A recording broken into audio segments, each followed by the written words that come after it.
High, এটা আমি গেছিলাম আমার জীবনের প্রথম ইন্টারন্যাশনাল কনফারেন্স অ্যাটেন্ড করতে স্পেন বার্সেলোনাতে। আমি এই কনফারেন্সটা অ্যাটেন্ড করেছিলাম কমপ্লিটলি গভর্নমেন্ট স্পন্সর স্কলারশিপের থ্রু। এই যে আমাকে দেখছো না, আমি শাড়ি পরে ফ্লন্ট করছি, এটা অ্যাকচুয়ালি আমার ড্রিম ছিল।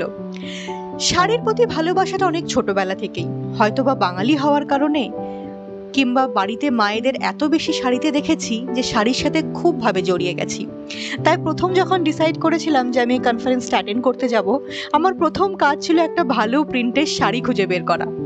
আমি যেহেতু বাড়ি যেতে পারিনি, বাড়ি থেকে অনেকটাই দূরে আছি, তাই আমাকে মিন্ত্রা থেকে খুঁজে বের করতে হয়েছিল।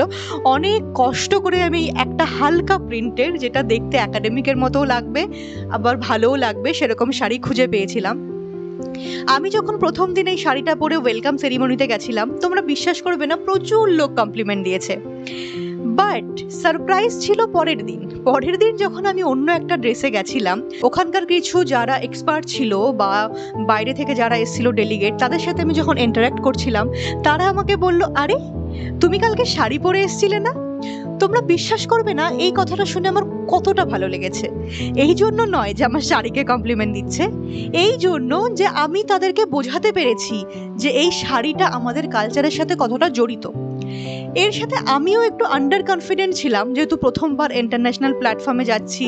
আমি ভাবছিলাম এই শাড়িটা কি পরে যাওয়া উচিত হবে, বাট যখন দেখলাম যে সবাই খুব পছন্দ করেছে আর আমি তারপর তাদেরকে প্রাউডলি বলতে পারলাম যে this is a part of my own culture, এটা আমাকে খুব ভালো ফিল করাচ্ছিল।